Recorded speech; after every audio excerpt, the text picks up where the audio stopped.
dupla que traz muitas informações para enriquecer todos nós e acrescentar muitas informações para nós. Então, é muito importante a gente focar nesse cuidado assistencial. E para introduzir o assunto, é importante a gente trazer em salva que no dia 2 de abril é o Dia Mundial do Autismo. E por que isso foi instituído? Isso foi instituído como? Isso foi instituído pela ONU em 2007 e trago para o Brasil em 2018 através da Lei 3.652. Então, a importância de ter essa visualização não só na teoria legal, mas a gente colocar isso na prática e no nosso dia a dia. Então, nosso objetivo aqui hoje é trazer essas informações. Eu estou com a presença ilustre de duas maravilhosas pessoas aqui, que é a doutora Tayane, pediatra do Hospital INCAR. É uma honra ter a presença sua aqui, viu, minha amiga? Obrigada. E Juliana, neuropsicopedagoga clínica. É uma honra, acabei de conhecer ela aqui, a gente já deu várias risadas. E a gente está mais nos bastidores, porque o protagonista da noite é ele, Eric. Com toda licença, viu? O maravilhoso Eric, que vai trazer para nós, é o nosso colaborador do Hospital INCAR, com diagnóstico de autismo, e vai trazer para nós o seu dia a dia, como que foi, seus desafios, como vem sendo. E a gente quer aqui para acrescentar e divulgar isso, a realidade, colocar na prática o que a gente realmente executa na nossa instituição e propagar essa corrente do bem, fazer a coisa certa, no momento certo, com eficiência. Boa noite, minhas amigas. Boa noite. Muito bem, é um prazer ter vocês aqui conosco. Estou com todos os ouvintes aqui, a gente vai fazer um trabalho bem bacana, um bate-papo bem legal mesmo, tá bom? Nesse primeiro momento a gente vai focar na questão de como dar o diagnóstico, como que é os primeiros atendimentos, como fazer isso. É importante a gente atentar que agora, né, doutora Tayane, a gente está tendo atendimento no Hospital INCAR pediátrico, então muitas mães têm dúvida, a questão como levar, como que vai funcionar, como que é feito o diagnóstico, é o pediatra que dá esse diagnóstico do autismo, como que funciona, quando que não é, a respeito desse primeiro acolhimento, esse primeiro contato. Como que você vê, no seu ponto de vista, desse primeiro contato com essas mãezinhas? Boa noite, obrigada pelo convite. É um prazer estar aqui com vocês também. Bom, toda criança precisa de acompanhamento, né? Existem aqueles critérios de acompanhamento mesmo da criança desde o nascimento. Perfeito. Os primeiros 6 meses a gente faz o atendimento, a avaliação uma vez por mês. E a partir do 6º mês de vida a gente dá uma espaçada nesses atendimentos ambulatoriais, né, de ver tudo da criança.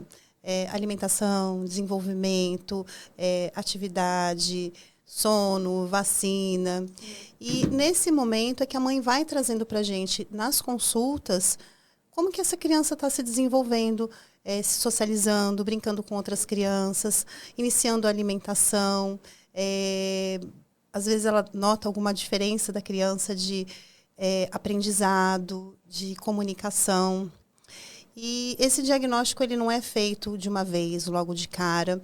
Perfeito. Mas mais ou menos lá com 1 ano de vida, até os 2 anos, a gente começa a notar algumas diferenças no desenvolvimento dessa criança.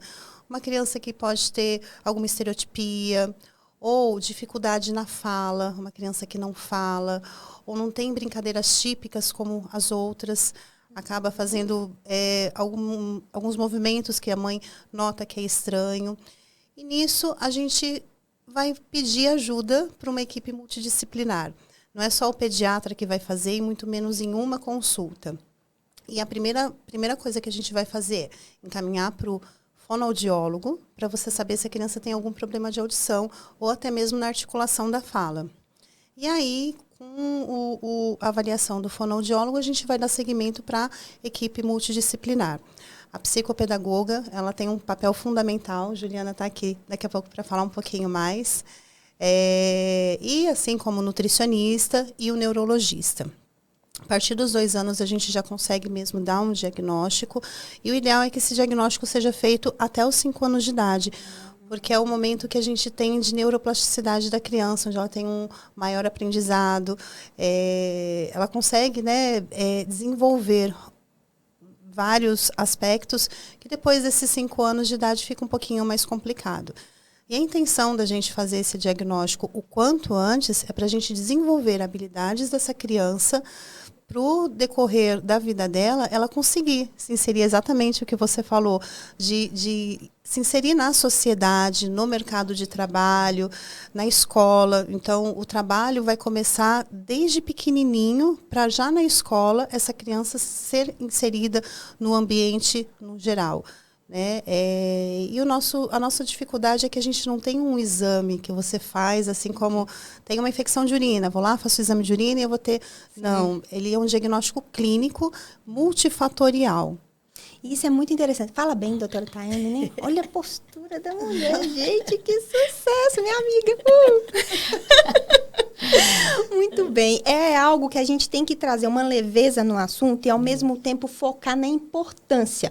Por quê? Muitas mãezinhas, eu ainda não sou mãe, tá, gente? Mas muitas mãezinhas têm aquela questão de comparar, né, doutora Tayane? Nossa, o vizinho, o filho do vizinho tem isso, o meu não desenvolveu, será que tem, será que não tem? Então, a importância do cuidado continuado, né? De ter esse primeiro atendimento, de criar esse vínculo com o profissional, porque a partir do momento que cria o vínculo com o profissional, seja o pediatra, que vai dar esse direcionamento multiprofissional, com a pedagoga, junto com também com a questão até do estímulo, que tem vários Sim. testes, não é isso mesmo, Ju? Para dar o diagnóstico. Como que funciona essa parte do seu trabalho? De ver, a PED olhou, avaliou, viu a necessidade, encaminhou para você. Como que é essa referência, essa contrarreferência? Obrigada, viu, gente, pelo convite também. E, assim, é muito importante essa parte que Thay falou, né? Vou remeter aqui. Porque, muitas vezes, identifica-se essa questão do autismo na idade escolar. Então, assim, na infância tem realmente, né, os sintomas, as características, mas, assim, é muito identificado, na maior parte das vezes, na idade escolar, quando a criança está começando a estudar, e aí os professores começam a identificar, né, algumas estereotipias, né, alguns comportamentos, isso é, assim, é muito importante. E uma vez que essa comparação, como você trouxe aí pra gente, é importante, porque assim, tem o marco do desenvolvimento. A gente Sim. tem que realmente saber se essa criança tá ou não dentro do marco, né? Tá aqui pra mim, pra gente conversar e entender. Porque assim, se a criança até os 2 meses tem determinada habilidade, uma criança que é atípica, Perfeito. Ela, né, já é algo que chama atenção, já é o né? que chama atenção. Então, assim, muitas vezes o diagnóstico, né, a família começa a entender, ver como é que essa criança está se comportando de maneira atípica e aí encaminha, né? O pediatra tem a avaliação e aí encaminha para a gente, né? O neuropsicopedagogo, psicopedagogo. E dentro do diagnóstico é que a gente consegue observar. A gente não dá um laudo. A gente faz a avaliação baseada em testes, em protocolos.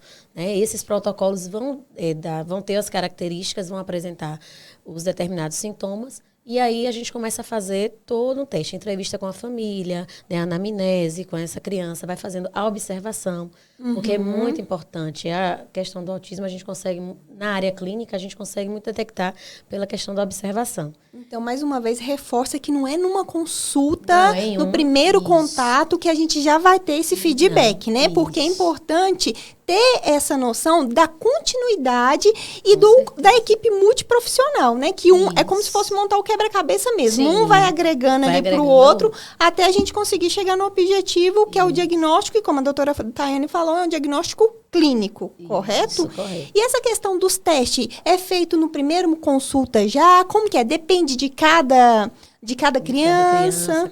Depende de cada criança, cada idade. Não, quando são menores, a gente consegue muito pela parte de observação e pelo relato dos pais, né? E relato dos pais e também na escola, se a criança já estiver na idade escolar.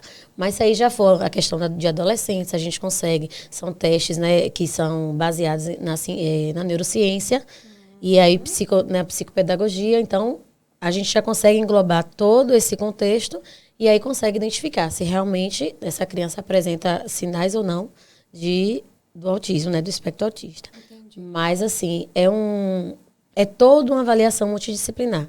Aí, quando a gente faz a avaliação, faz primeiro a anamnese, que é a entrevista, né, com os pais. Em seguida, a gente já tem o contato com a criança, que geralmente a gente faz cerca de 8 a 10 sessões com a criança. para realmente detectar. Uma vez por semana, ou se for o caso, numa precisão, 2 vezes por semana, a gente tem esse contato. E aí, depois de toda a avaliação, a gente encaminha, faz o encaminhamento necessário. Vai precisar de fono, vai precisar, né, encaminhar para um neuropediatra, um psiquiatra infantil, para que eles consigam fechar e, em seguida, a gente fazer a intervenção. Após o diagnóstico fechado, a gente pode partir para a intervenção assertiva, né? Porque vai entender o que é que essa criança realmente precisa, qual é a habilidade que ela não tem, qual é o prejuízo que ela teve. Então, a gente consegue ver a questão comportamental, na interação social, né, na questão da seletividade alimentar, que a gente pode estar encaminhando para um nutricionista. Então, são todos esses fatores. Perfeito. E, Thay, como a gente está reforçando aí essa questão de dar continuidade da equipe multiprofissional, mas muitas pessoas não têm assistência ou então contato com essa equipe multiprofissional. Nós, como atendentes da porta de uma emergência pediátrica, no dia a dia, num ambulatório, detectou, você acha que já é uma porta de entrada para estar orientando esses pais? Como que você vê essa situação? Precisa sim. É uma porta de entrada, mesmo porque a gente tem uma cultura, como eu falei para vocês, que a gente precisa do acompanhamento, né, do mensal. E a gente vê que as crianças não têm esse acompanhamento. A mãe chega no pronto-socorro ou ela marca uma consulta e você pergunta, você vê que tem alguma coisa de diferente, mas é difícil você já chegar para a mãe e falar assim, olha, eu acho que o seu filho tem autismo, ele tem 3 anos e ele ainda não fala, ele não responde a comandos. E aí você pergunta, mãe, seu filho faz acompanhamento? Quem que é o médico? Já notou? E aí ela fala, não, ele tem a saúde boa, nunca adoece.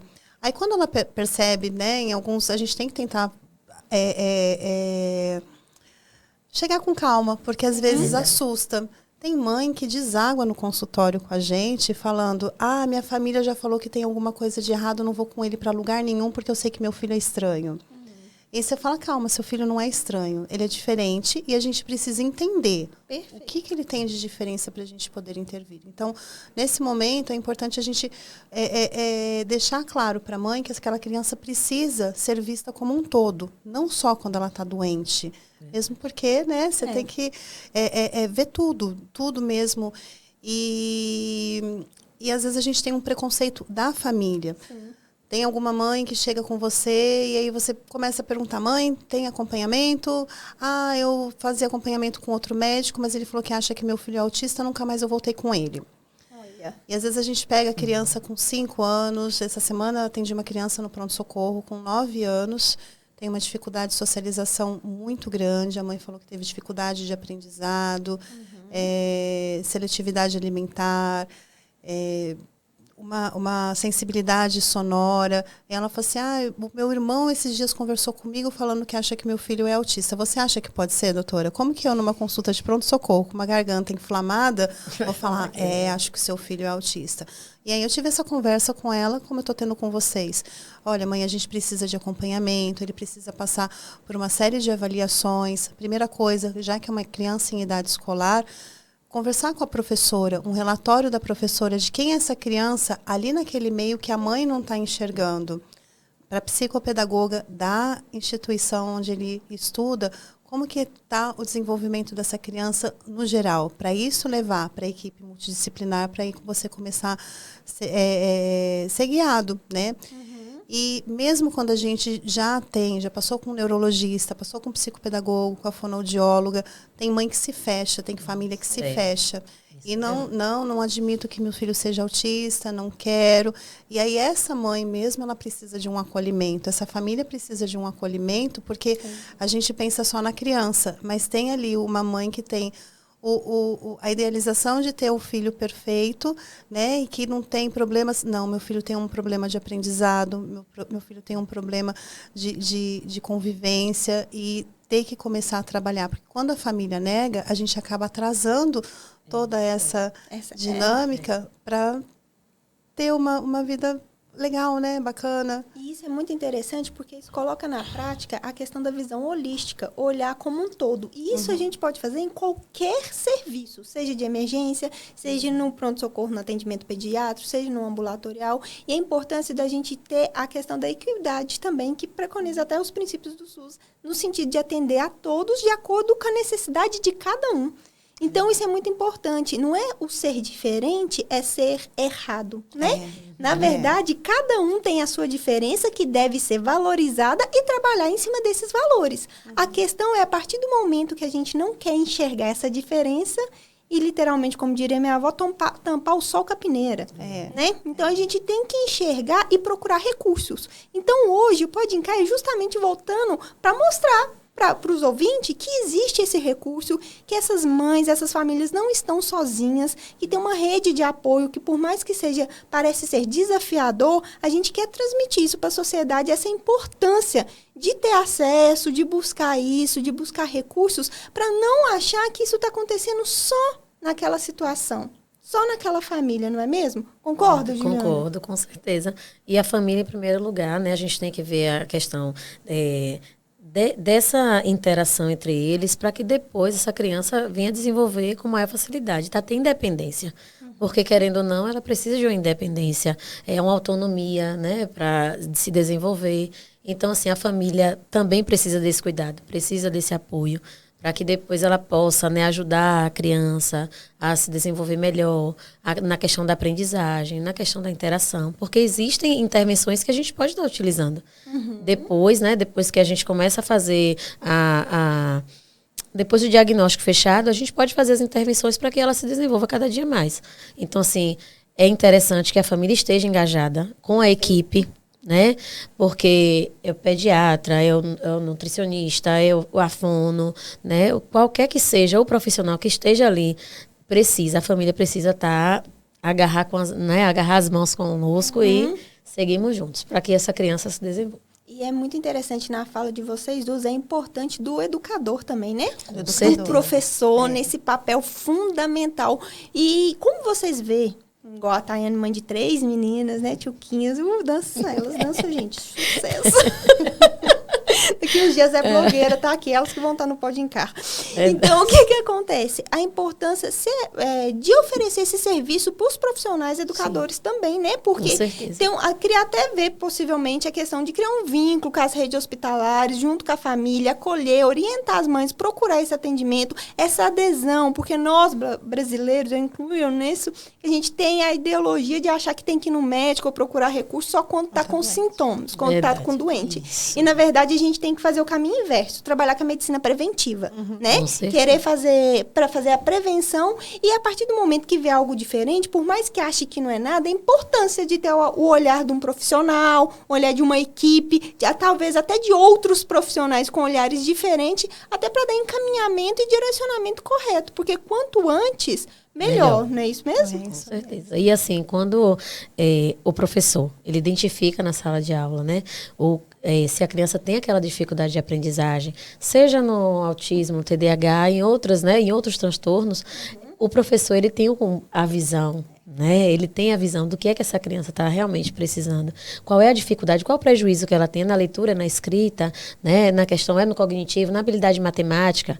Né? Então, tem vários fatores aí que vão englobando. E assim, a gente tem que entender que a família, o olhar primeiro é da família. Mas quando, às vezes, muitas famílias se negam, né? Aí vai cada vez atrasando ainda mais essa questão do diagnóstico e aí evitando que essa criança tenha um desenvolvimento ainda melhor. Então, assim, tem a certa independência. Mas, assim, o professor, em sala de aula, ele consegue ter uma visão muito ampla, né, do comportamento, né, como é que essa criança se comporta. Tem as estereotipias, não tem, né, quais são o que é que está ali, os fatores que estão levando para se fechar um certo diagnóstico. E é por isso que o profissional, ele sempre busca. Então, quando a gente faz a avaliação, a gente vai na escola, conversa com o professor, entende o que é que o professor, qual é o comportamento, o que é que ele está fazendo em sala de aula, qual é o prejuízo que ele está tendo, para a gente fechar realmente, tanto com os profissionais, tanto com o professor. Na verdade, é uma avaliação que ela nunca termina. Ela está sempre continuada.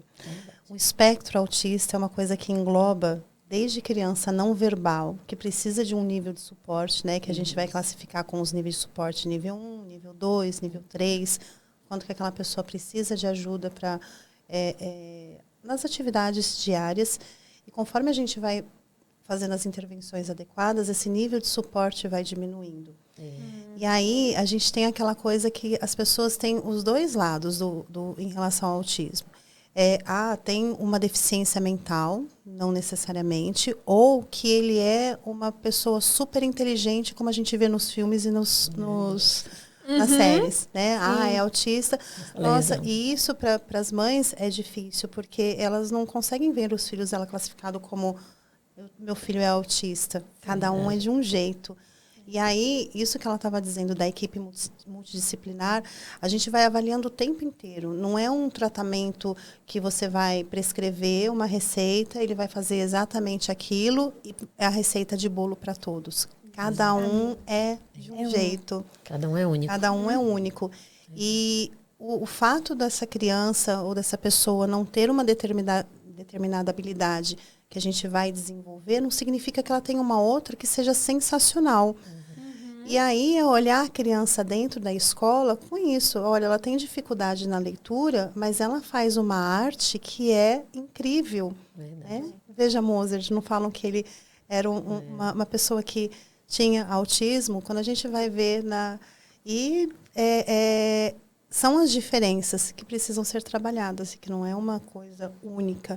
Olha, ele é autista. Não, é o espectro do autismo, cada um com seu nível de suporte. Isso não significa que uma criança que tem dificuldade da fala, ela não vai conseguir desenvolver a fala e aprender com as outras crianças. A gente tem que entender que ela tem um ritmo diferente e a escola é fundamental mesmo, principalmente quando a gente tem uma criança que não é acompanhada, que não tem essa visão, que a mãe não chega para a gente e fala assim, olha, ele ainda não está dando tchauzinho, quando eu chamo ele não conversa, ele não olha, mas na escola ela vai começar a ter isso daí. Às vezes a gente pede para colocar na escola, porque em casa só tem adulto, não conversa com ninguém, não brinca, e aí na escola a gente já pega e fala, mãe, vê o relatório com a diretora, porque a gente está vendo isso.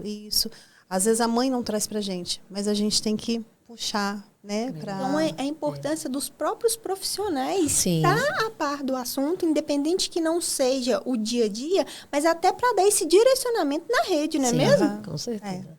E essa questão dos níveis, quando você trouxe, por exemplo, o uso das telas. Hoje está prejudicando muito, né? Então, assim, já vi pacientes de nível 1 partir para o nível 2, porque não tem a interação social, a comunicação, né? Não trabalha a questão da linguagem. E também, quando tem a terapia adequada, acontece o quê? Já pode reduzir, né? Trazer de um nível 3 para um nível 2. E isso é a geração mesmo, a mudança, né? Porque antigamente a gente via, não é que eu sou velha não, tá? Mas é que antigamente a gente via brincando na rua, né? A queimada, aquela coisa tudo. Hoje em dia, o tempo de tela é algo que realmente tem que ser muito introduzido, porque o próprio processo educar é algo desafiador, né? Então, talvez a rotina dos pais, aquela coisa que chega em casa, o filho ainda tem aquela demanda. Então, teoricamente, fica mais fácil dar uma tela que consegue resolver. Então, a importância do engajamento familiar mesmo, né? Certeza. E toda família tem essa ciência que ela não precisa carregar esse peso da responsabilidade sozinha. Né? Que tem uma equipe, tanto a gente da parte da medicina, quanto da nutrição, da fono, das terapias, para agregar e para deixar cada vez mais leve e explorar de cada um que tem para dar. Não é verdade? Fazer o melhor de cada um para a gente ser cada dia mais feliz, cada dia mais satisfeito e desenvolver nossas habilidades. Porque todo mundo tem habilidade, não é verdade? Com certeza. E dentre essas habilidades está chegando o momento do nosso habilidoso Eric, que está aqui na telinha conosco. Eric é um colaborador, ele trabalha na parte da farmácia. Você acredita, pessoal, que ele trabalhou muito tempo e muitos colegas não sabiam que ele tinha um diagnóstico de autismo? Olha para ver. Então, ele vai vir contar um pouquinho para nós aqui da história e tudo mais. Em breve ele já está aqui conosco para trazer esse relato para a gente. Assim, ele é um colaborador que enche o nosso coração, deixa a gente honrado de poder fazer parte e trabalhar com ele. É algo que deixa a gente muito feliz. Não é isso mesmo? Verdade. Mais alguma coisa que vocês queiram agregar? Uma mensagem que querem passar nessa parte do primeiro acolhimento, dessa parte do diagnóstico, do segmento? O que vocês querem deixar assim? Se fosse resumir o nosso bate-papo aqui de hoje, o que vocês querem agregar, mostrar para o pessoal, falar, vem conosco para a gente, vocês não estão sozinhos nesse aspecto. Eu acho que a gente tem que entender que o caminho é longo, né? Não é curto. E com muita dedicação, o apoio da família, o apoio dos profissionais, né? A gente vai conseguir fazer, no caso, com a criança, né, com o adolescente, o adulto, uma intervenção, né, para chegar a um desenvolvimento mais assertivo, vai chegar assim, para que a criança tenha total independência. Então, eu acho que é um caminho, né, que deve seguir longo, mas que é assertivo. Tá, muito bem. Só um minutinho, tá? A gente está com uma pergunta que é: como conseguir acompanhamento adequado para uma criança que já tem um diagnóstico, mas o tratamento foi interrompido? Quem está perguntando é Dandara. Ótima pergunta, minha amiga. E aí? Bom, tem que ver por que esse acompanhamento foi interrompido. Né? O ideal é que esse acompanhamento não seja interrompido, porque a criança ela pode dar alguns passos para trás. E é um pouco difícil, porque não é fácil você manter. Uma mãe que cuida de uma criança com autismo, ela tem que ter uma dedicação muito grande. Alimentação, garantir alimentação, e essa criança às vezes tem aquela dificuldade.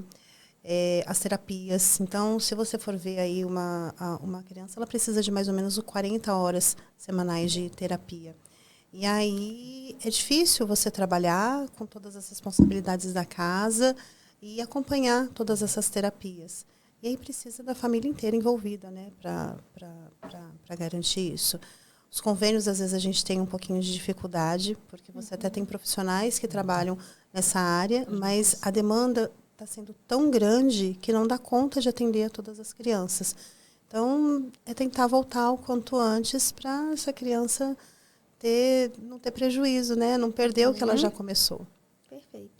E eu acho que, se foi interrompido, teve algum motivo de ser interrompido, mas o principal, ao meu ver, não é focar o porquê que foi interrompido, mas sim como fazer para voltar e dar o segmento correto. Então, foi interrompido, teve algum motivo, já aconteceu, não vai conseguir mudar isso que aconteceu. Mas daqui para frente, o que tem de rede de apoio que consiga auxiliar para dar continuidade? Não ficar questionando por que foi, como que foi, do que deixou de fazer. Mas daqui para frente, o que está no alcance, na realidade de cada um? Porque a gente está falando de uma forma geral também. E cada realidade é única, né? Então, assim, ver o que está no seu alcance. Lá no que a gente tem a pediatria, o pronto atendimento, que talvez a gente não consiga dar esse atendimento multiprofissional de imediato, mas a gente já consegue dar o direcionamento. Sim. Então, assim, ter esse foco de procurar esses recursos onde dá, conforme for, para dar continuidade e não deixar mais parado, vamos dizer assim. Dar essa continuidade e sempre ter essa mentalidade que eu achei muito relevante, a questão da paciência. Né? É um tratamento longo e, ao mesmo tempo que tem que ter paciência com o paciente, vamos dizer, com a criança, com o familiar também. A mãe geralmente deve carregar contigo aquele sentimento de culpa, esse sentimento que isso vai abafando ela mesmo. Então, ela tem que respirar fundo. Eu brinco com minhas pacientes, cheira a rosa e sopra a vela. Cheira a rosa e sopra a vela e pronto, vamos ver o que dá para fazer daqui para frente. Então, eu acho que é por aí que dá esse segmento, tá bom, minha amiga Dandara? Espero ter contribuído aí. Vamos chamar Eric? Gente, vamos convidar agora o Eric, nosso colaborador do ENCAR, para estar participando aqui conosco. É um momento muito, muito feliz, estou muito honrada de ter a presença dele aqui. Vamos chamar o Eric para entrar, por favor? Não, fica. A Taine fica, não? Não, sou eu que saio. Pronto. Eu fico. Pronto. E eu dou tchau também para as pessoas. Muito obrigada pela presença de todos, pelo convite. E precisando, pode ir lá no ENCAR, que a gente já começa pelo menos o acompanhamento, as orientações e tudo mais. Obrigada, Loriane. Maravilhosa. Obrigada, Juliana. Por favor, Eric, compõe a mesa. Oi, meu amigo, boa noite. Boa noite. E aí? Eu tava ansiosa pra ver essa carinha aqui comigo. Também tô ansioso aqui. Tá ansioso? Como você tá se sentindo, meu amigo? Tô me sentindo bem. Conte pra mim. Com vocês. Que coisa boa. Tá feliz? Sim, tô muito feliz. Apesar de muito nervoso, mas não, tô gostando dessa experiência. O nervoso faz parte do processo e tá tudo certo. No final tá tudo certo. Não é verdade? Ó, cheira a rosa e sopra a vela.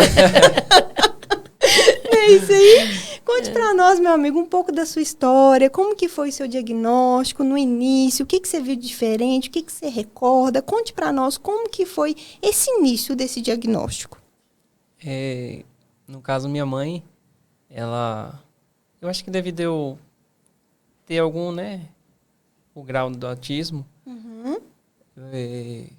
acabou que na escola, minha mãe, no caso os professores, né, acabou percebendo.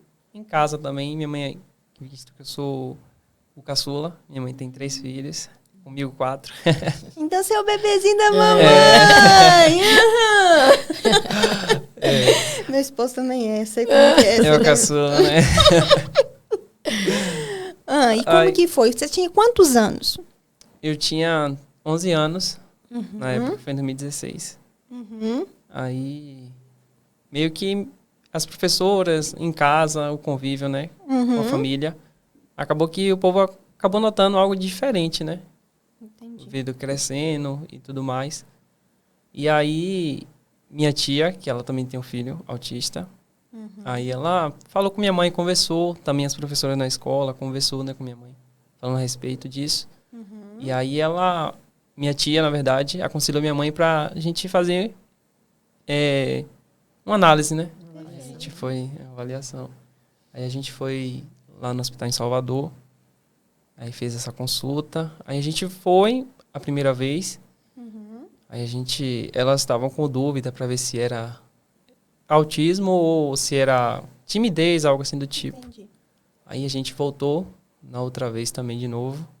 E aí foi fechado o diagnóstico como autista lá em 2016. 2016. Foi. E a partir do momento que fechou esse diagnóstico, para você achou que teve alguma diferença? Como que você sentiu com isso?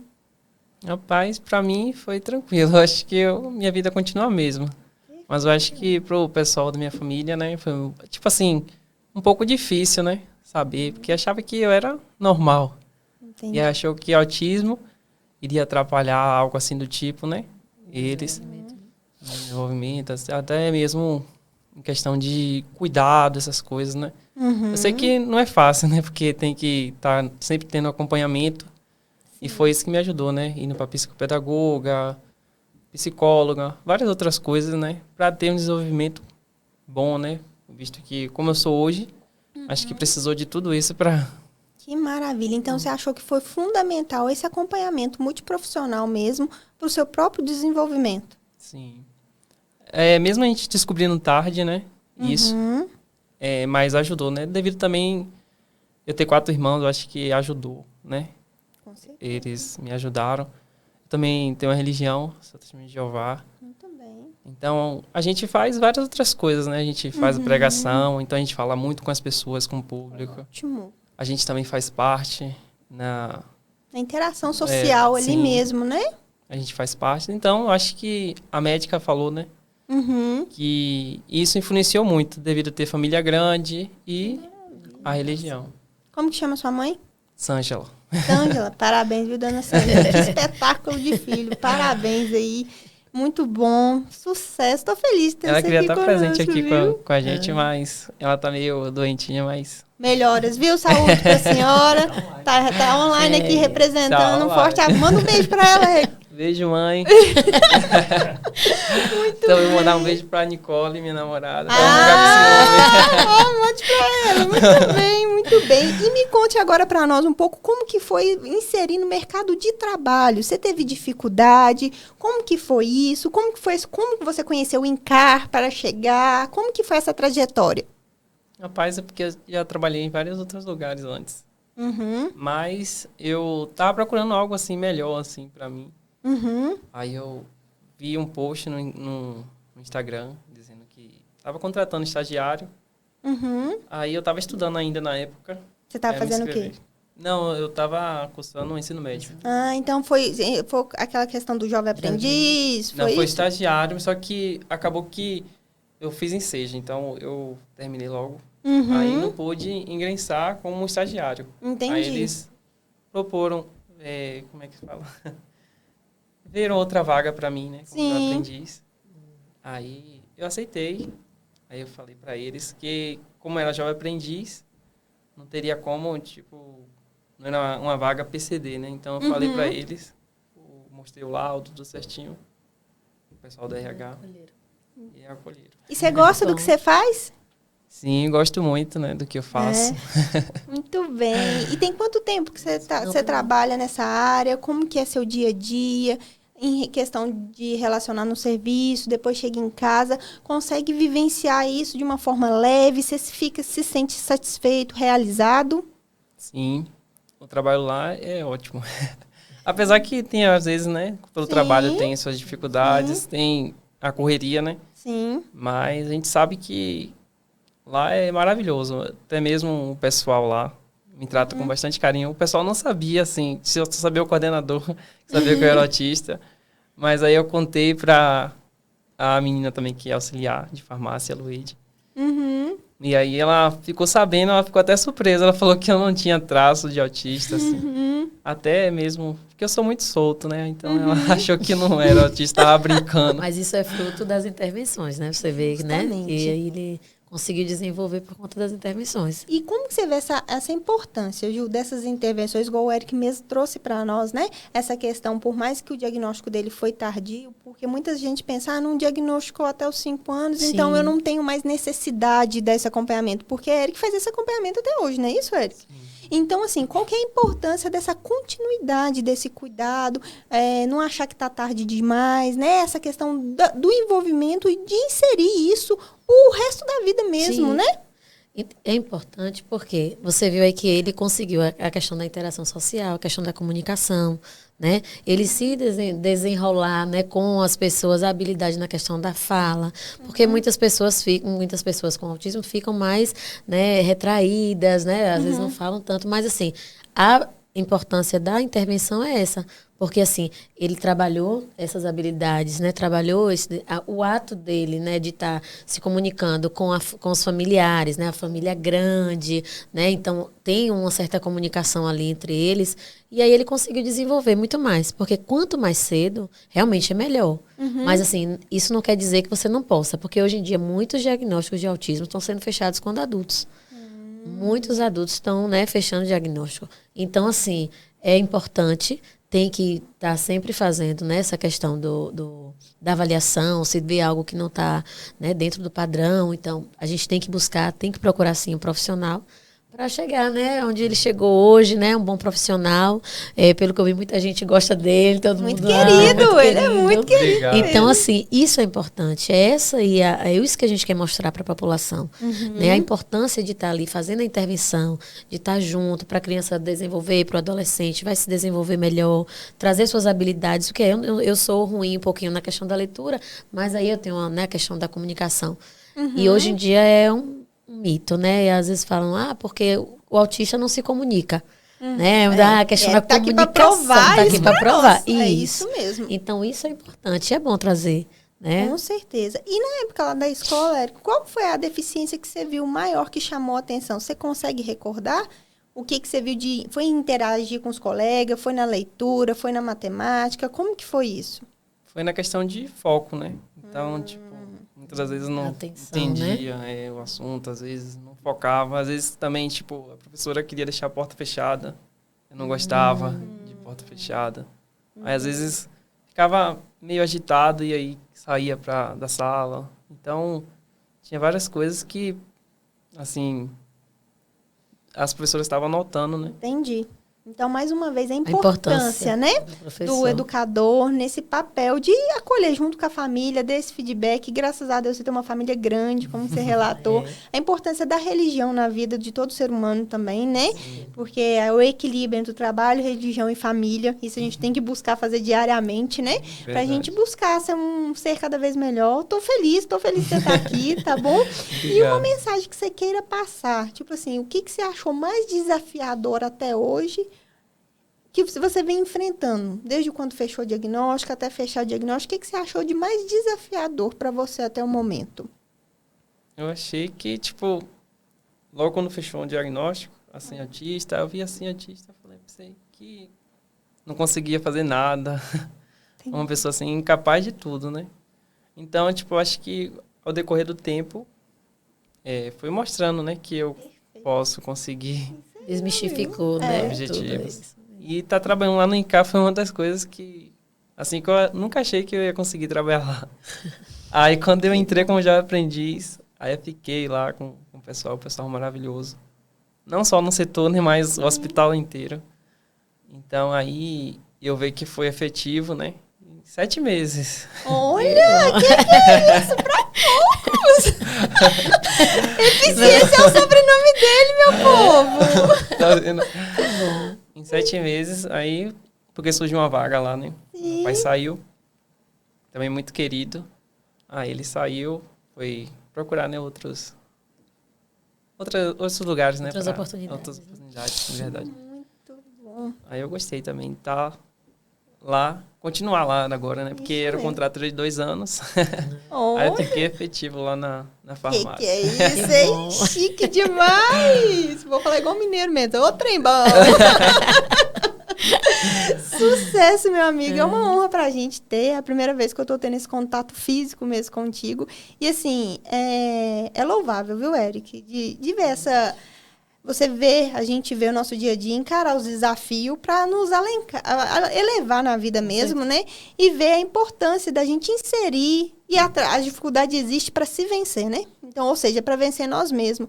E que cada dificuldade que apresentar para nós, a gente encare como você encarou essa daí. Não é que bater o martelo acabou. Na verdade, bater o martelo para abrir as portas para outras visões, né? Sim. E que a gente possa levar isso para todos os aspectos da nossa vida. A gente ver os desafios para desafiar nós mesmos, para mostrar para nós que a gente é mais capaz do que a gente imagina ser.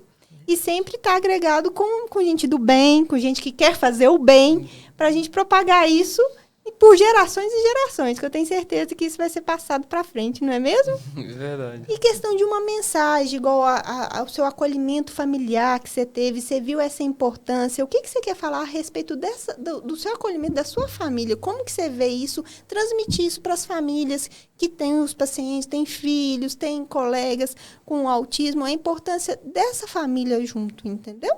Sim. Então, o acolhimento é muito importante, né? Logo quando fecha o diagnóstico, é muito importante o acolhimento. Porque aí vai ajudar a criança, né? Ou o adolescente, ou até o adulto mesmo, a se desenvolver, né? Uhum. Então, na minha família mesmo, o pessoal lá me acolheram bastante. Uhum. Minha mãe ficou, assim, chocada. Ela não sabia o que era autismo. Então, ela foi pesquisar. Aí muitas pessoas, assistentes sociais, pessoas que ela conhecia, sim, foi colocando ela em grupo, e aí que ela foi entendendo o que era autismo com o tempo. E aí ela foi passando pro pessoal, pro meu pai, pros meus irmãos. E aí com o tempo todo mundo foi se ajustando, se ajeitando, porque foi tudo novo. Tudo se adaptando, né? E aí conseguiu, graças a Deus. Que maravilha. Ju, e essa questão do atendimento com a família, como que você aborda isso também? Como o Eric está trazendo para nós, a importância, né? De chegarem junto, de acolher junto. Como que você vê isso no primeiro atendimento, assim, ou no decorrer do atendimento, a importância da família estar junto? A gente está sempre dando, né? Aquele feedback. Tem que dar o feedback à família. Então, assim, é importante que a família esteja ali, se agregar junto, tá ali junto com a gente na questão da avaliação, na questão da intervenção, né? Então, assim, são oportunidades. Cada família é única, né? Cada família é única, cada um vai ter, vai pisar ali o seu chãozinho, vai saber realmente o que é que está passando. Por exemplo, o Eric teve aquele apoio da família, né? Uma família grande, mas tem outras pessoas, outras famílias que não têm. E existe, né? E tem que ter esse acompanhamento, esse acolhimento, né? A gente tem que conversar bastante com as famílias. A mãe também precisa de acompanhamento. Precisa de um psicólogo, precisa de um profissional para estar ali junto com ela também. Porque a gente vê muitas mães desabam, né? Assim, quando recebem o diagnóstico. Então, assim, acompanhar a mãe também de perto, né? Se a gente vê que ela também está precisando de um acompanhamento, por que não? Né? Então a gente encaminha, fala com a mãe, conversa um pouquinho com o psicólogo, que vai ajudar. Então, assim, são várias maneiras que a gente tem de estar englobando a família ali naquele, né, naquele dia, tá ali na sessão, né? Termina um pouquinho a sessão, chama a família, tá ali, ó, a gente partilha com a família o que aconteceu na sessão, né? Tá passando um pouquinho para ele, né? Aqui, Eric, a mãe foi buscar com outras famílias. Porque, assim, ela não sabia, ela não entendia como era o autismo, então foi tudo diferente. E por que não? Bora, botou no grupo, vai conhecendo um pouquinho, né? Fez um movimento. Então, assim, a família é a base, né? A equipe, né, de multiprofissionais, né, a gente vai estar, né, acompanhando tudo de perto, mas a família tem que estar ali juntinho e sempre, né, acolhida, né? Muito bem, muito bem. E a mensagem que você quer passar para o pessoal, Eric? O que você quer transmitir para quem vivencia isso, o dia a dia, os desafios que é do espectro autista? Que mensagem que você quer deixar para os nossos ouvintes hoje? Transmitir que às vezes muitas pessoas têm um preconceito, algo assim do tipo, né? Então, às vezes eu vejo falando assim, muitas pessoas, quando eu falei assim mesmo, para algumas pessoas saberem, né? Ah, mas tu é autista, eu não sabia. Às vezes, tipo, a gente sabe, né? Que síndrome de Down, eles têm afeição, né? A gente vê pela afeição. Mas o autista, a gente tem graus, né? Então, tipo, tem tipo 1, tem tipo 2, tipo 3. E a gente pode ver, às vezes, assim, nitidamente, e às vezes só no convívio, né? Então, às vezes, a gente não pode ficar julgando aquela pessoa, né? Às vezes, até mesmo desacreditando. Mas nada é impossível para quem tem, né? O pai ou mãe que tem um filho autista. Com certeza, se cuidar, né, dos seus filhos. Logo agora, com certeza, no futuro, ele vai ter, né, um desenvolvimento excelente. Eu vou trazer aqui, né, uma questão. Às vezes tem um cartão de vacina. A criança recebe o cartão de vacina. Ali no cartão de vacina tem os marcos do desenvolvimento. Se às vezes a mãezinha tá ali e não sabe, né? Não, mas aqui tá normal, tá no tempo dele, né? Tá tranquilo. Mas ele chega no cartão de vacina, dá uma olhadinha, porque ali tem todo, aqui com 2 meses, 3 meses, a criança tem que estar, né, nessa fase. Então, assim, é importante. Vai na internet a gente acha muita coisa. Mas, assim, ali é né, a parte escrita que você tem. Dá para você se aprofundar um pouquinho mais. Mas, assim, para entender se a criança está ou não dentro dos marcos. Para chegar e, realmente, ela não está no padrão, né? A gente tem que estar dando uma observada. É uma criança que, aparentemente, ela pode ser atípica. Então, a gente tem que buscar. Ótimo.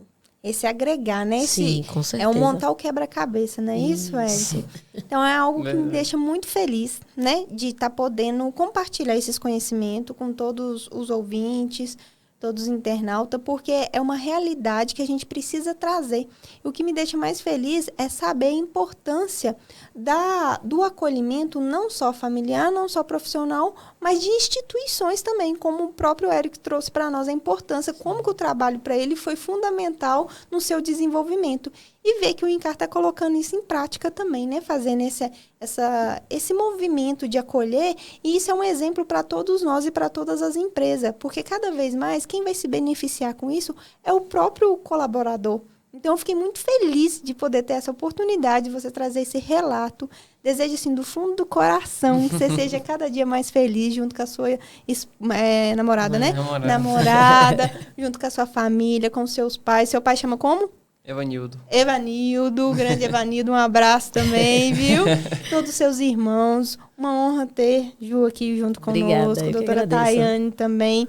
E assim, que a gente possa desenvolver esse sentimento de buscar cada vez mais recursos com esses profissionais, vários, né, multiprofissionais, e colocar na prática, desmistificar, tirar esse preconceito. O nome já fala preconceito. É um conceito pré-formado. Então, não deixa que esse conceito pré-formado tome conta do nosso dia a dia. Foi justamente a sua luta, a sua busca de querer vivenciar, desafiar e dar a cara a tapa mesmo, literalmente, que está tornando essa pessoa que você é, e trazer isso para nós deixa a gente muito feliz. Não só eu, como profissional da área da saúde, mas a instituição e nós todos aqui, poder compartilhar isso. Espero que a gente tenha agregado valores para quem ouviu a gente e que a gente está de corações abertos. Fico lisonjeada de poder compartilhar esses momentos aqui com vocês. Precisando de mim, eu estou à disposição. E se eu precisar de vocês, eu também vou cobrar. Tá certo. Com certeza. Agradeço a todos, agradeço ao Hospital Incar mais uma vez por estar dando essa oportunidade para nós e comunicar isso para a família. E eu quero passar a palavra para o Érico, para ele agradecer, porque você é celebridade na noite, meu amigo. Muito obrigado, primeiramente, ao Hospital Incar, a vocês também aqui, todos. Eu acho que a Flávia também, né? Sim. Flávia, que me convidou para estar aqui com vocês. Foi uma honra estar aqui com vocês essa noite. Estou muito feliz mesmo, apesar que sou um pouquinho tímida. Mas você tá super ótimo, tá sucesso demais. Eu tô adorando. Se deixar, eu fico falando o resto da noite. Eu falo muito, vocês perceberam, né? E é isso, né? Também agradecer ao pessoal, convidei, eu vi antes de entrar aqui, vi várias pessoas que eu convidei para assistir a live, estava assistindo, então muito obrigado a todos. A gente fica muito eu feliz. acho que é isso aí. Muito bem. Quero agradecer a equipe do marketing do Incar Do também, marketing né? também, Verdade. Eles verdade, eles não são pode nos esquecer. bastidores. Tá linda aqui a estrutura. Parabéns, Tá o trabalho de vocês é louvável, viu? Parabéns mesmo. E que Muito que a acolhedores. que a gente puder contribuir. Estamos de portas abertas. Parabéns, Eric, toda a família, os amigos de Eric. Que a gente possa ter agregado valor de alguma forma para todos vocês. Precisando da gente, seja na emergência pediátrica, seja no ambulatório, seja na enfermaria, no acompanhamento multiprofissional, psicologia, nutrição, fonoaudiologia, psicopedagoga. Estamos aí também. Estamos de portas abertas para fazer a coisa certa no momento certo e procurando fazer a coisa bem, porque a gente gosta de fazer coisa bem e as dificuldades existem para se vencer e juntos, cada dia, a gente vai aprimorando cada vez mais, não é verdade? Agradeço a todos, espero ter contribuído de alguma forma. Uma boa noite para todo mundo. Boa Obrigada noite, de coração, boa noite, viu, boa gente? Obrigada. Beijo.